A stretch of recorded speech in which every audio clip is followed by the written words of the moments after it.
Lopez. I am 15 years old and I live in the Colony, Texas.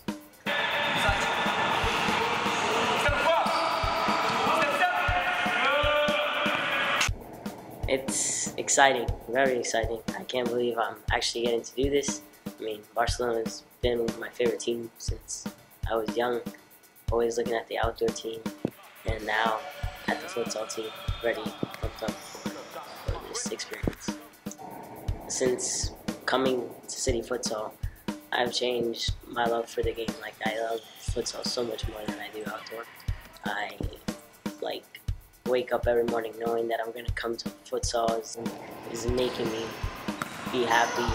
Like, getting to go to Barca, that's happy. So, I mean, it's pretty good.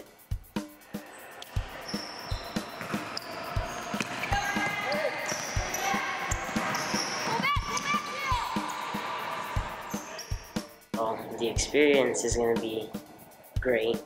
The training's top-notch. I'm sure that there are going to be some high-level trainings, experience out of how they play, and bring it back to Dallas to see how I play against kids here.